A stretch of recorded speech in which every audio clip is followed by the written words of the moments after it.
Now see, wait a minute. How is that on? I didn't even know you could do that. Anyhow, see what I'm talking about? When you know better, you do better. So at least supposed to. Wait a minute. Look at this. This ain't what I come to show y'all. But y'all see how it's going in the seed. That's a lot of time how you can tell it's going to go to seed. It go getting real tall on you. And the leaf structure start changing. It'll start branching out on you too. But I was out here collecting some. See these young leaves I got here? But I'm collecting that beet look a fool. This here going to seed on me too. These are beets going to seed on me. I hadn't showed y'all. I remember telling y'all, look at him like something been eaten on. That's pitiful though. You can't have nothing. Can't have nothing. But anyway, I took some cuttings from this and stuck them in the ground right here. I know they don't look that good. I didn't take off enough leaves. But the top of this is done. And I want to make sure I save this kill that plant. A lot of these ones back here, if the whole plant end up dying, I will take these. Here goes some more yellow leaves.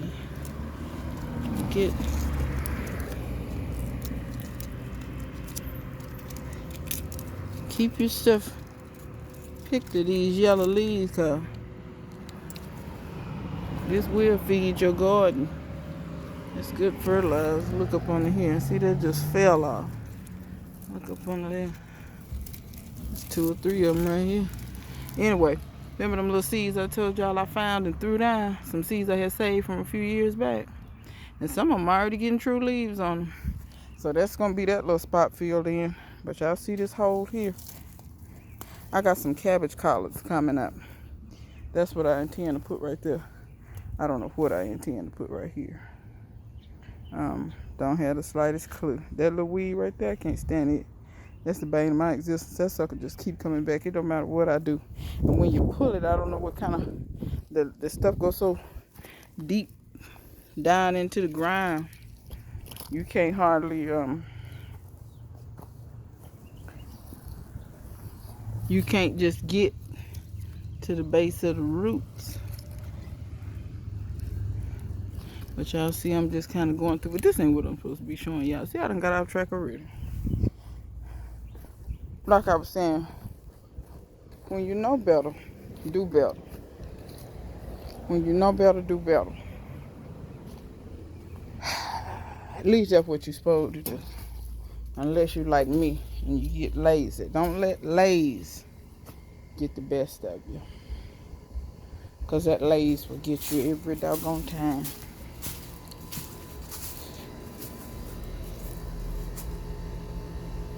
I don't think I want to put that in there. I'm going to put it in there. So, I don't know. Some of y'all ain't been with me long enough to remember when I told somebody, I said, I don't really get all that powdery mildew and stuff like other folk do, and I don't. And I think I done figured out why, too. Look at this poke here. That poke. I think them birds just sit over here and crap them seeds out. All that, but I'm gonna let all that stuff get big. That's gonna be done. I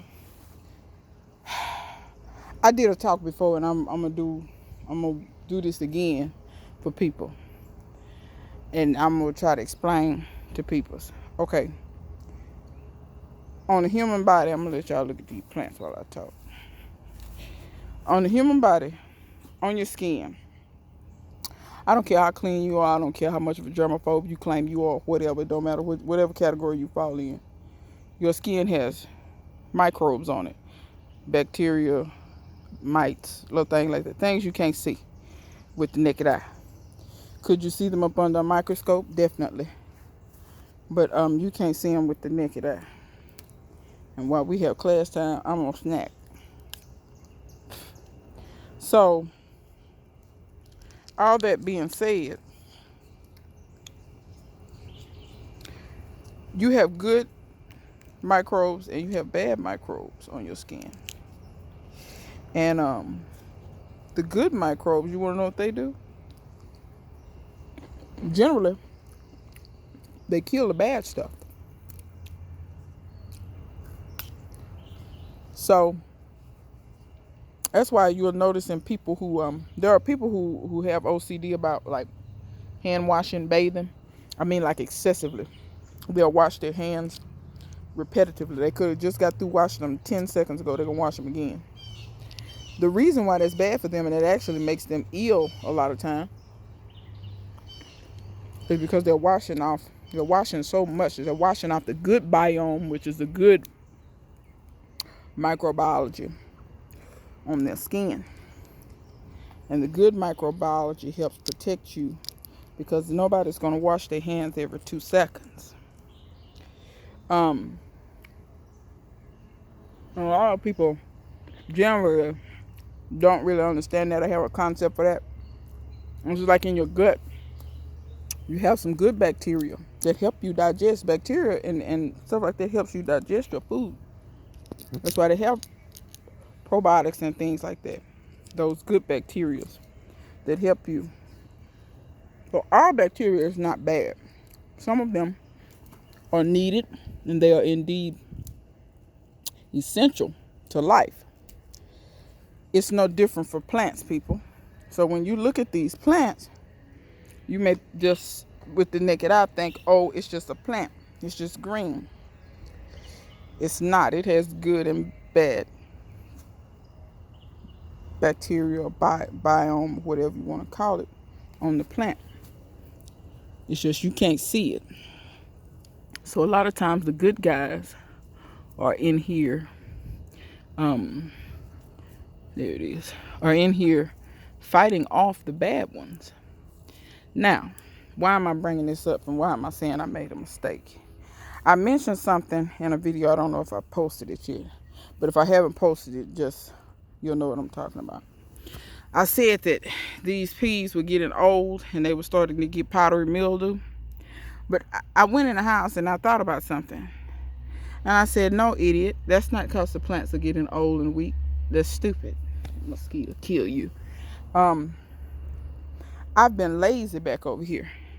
Y'all see that water hose?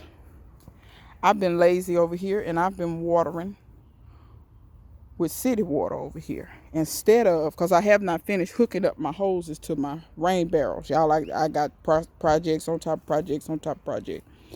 I still have to run hoses from my rain barrels here. I'm going to tee off here to water all this stuff, and then the hose is going to continue on back to the greenhouse, which is back there. So that, because like I told Angela, I'm not toting no more water this year. I'm not doing all that water toting. That's done. That's over and done with. That Hebrew slave method, over and done with. It's too taxing. It's too much. So me being lazy, I would just get the water hose, because I have a hose bib right over there, and I would just get the water hose and just drag it right here and water, and I water my pecan tree, and I water if I need to water anything over there, because I got some figs in pots, water the few things that I need to water. And I have told y'all before what I suspect, or now I don't even suspect it. I believe it to be absolutely true.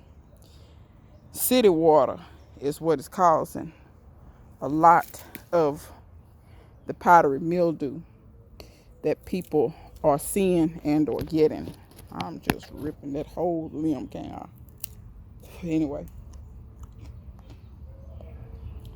So you'll say, well, how is city water causing that? I'm going to ask you a question. What's in most municipalities' water? Give y'all a second to think and try to answer. Most municipalities use chlorine. Chlorine is basically bleach.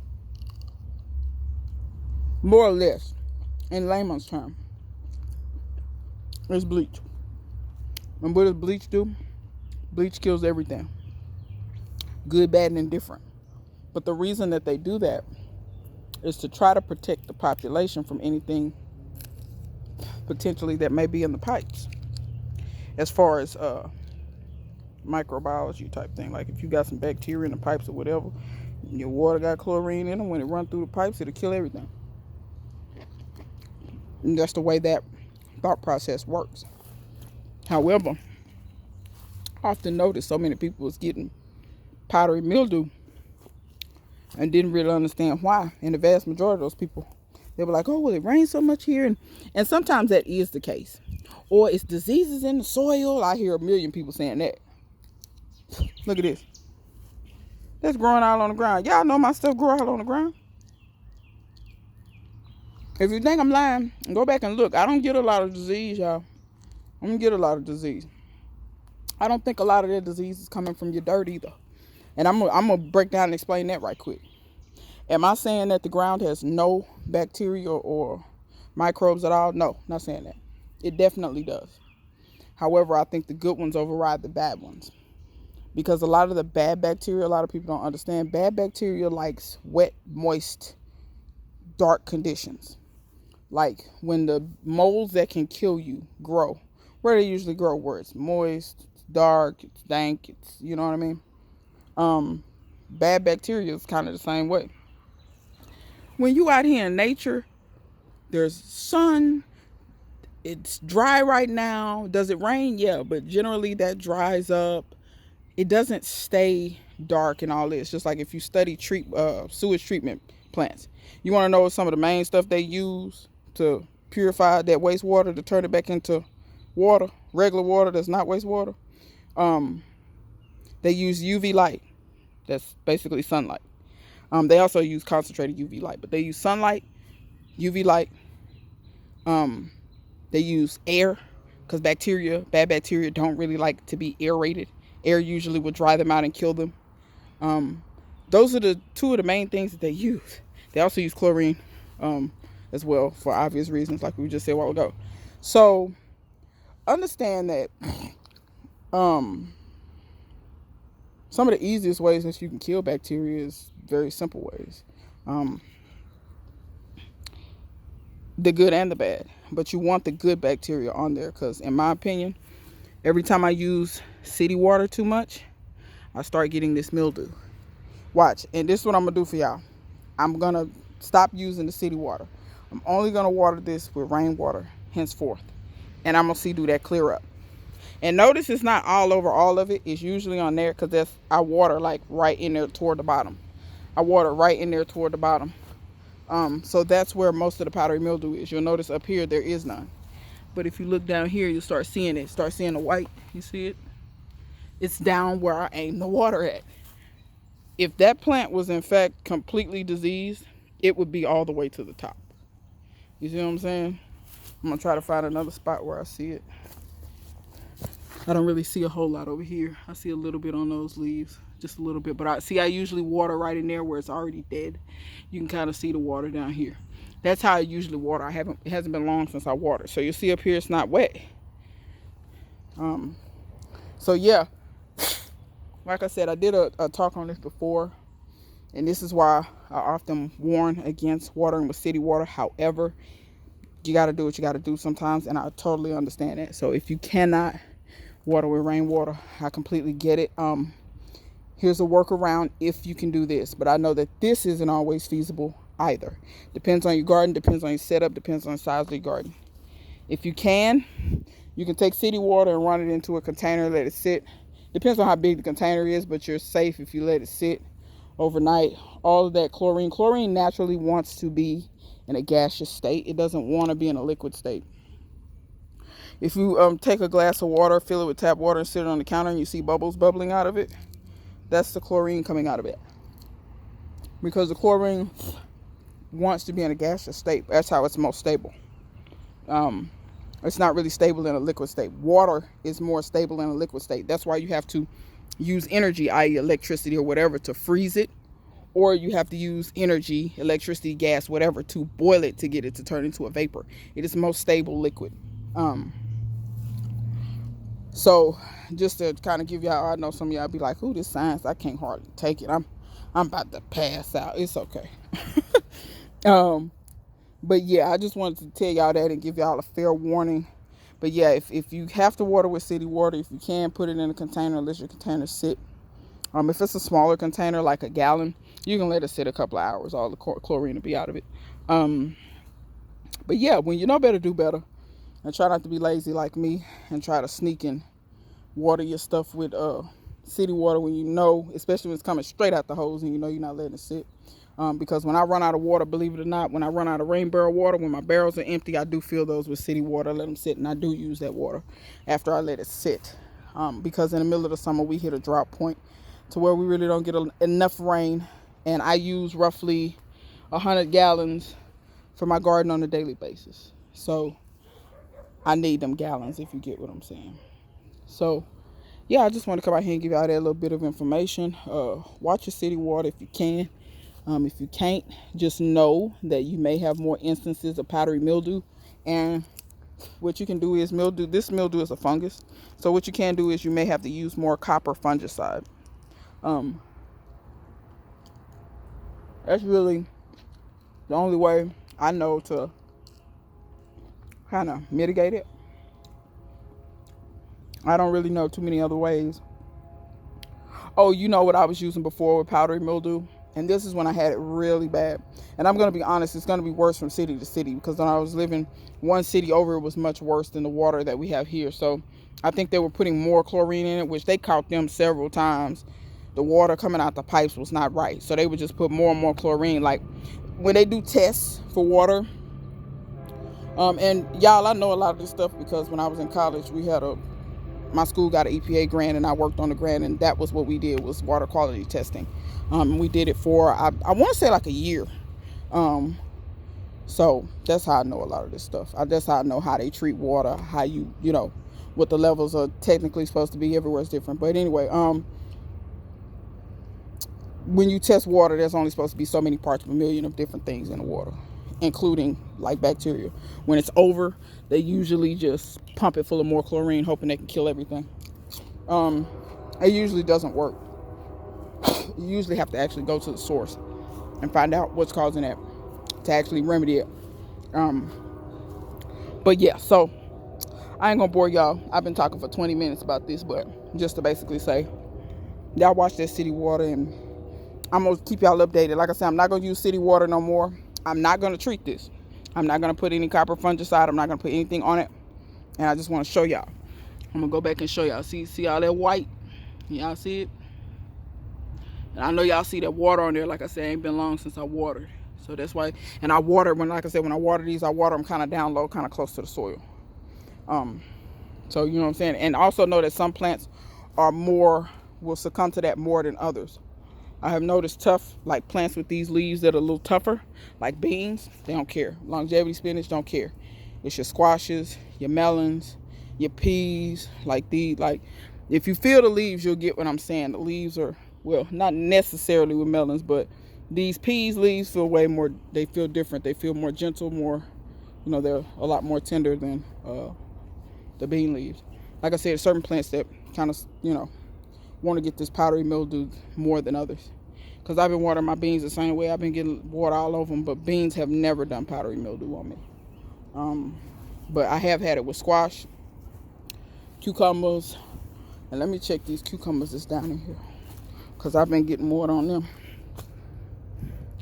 I don't see none on there yet, but I'm gonna quit. I'm gonna quit while I'm ahead though. I gotta get this poison ivy out of here. Y'all see that poison ivy? I gotta get that out of there. But yeah, those are those Space Master cucumbers. So it's a lot of stuff I gotta cut out of here, y'all. I knocked this over in another video. You know what? And that's a sign. When you knock something over twice, put this in a greenhouse where it's supposed to be. Or you know what? I'm gonna put it right here so I can't knock it over no more. But yeah, y'all know I can't reuse my soil. I keep knocking it out on the ground. Anyway, but y'all, thanks for watching. You got any questions, concerns, comments? Leave them in the comment section down below. And until next time, see you guys later.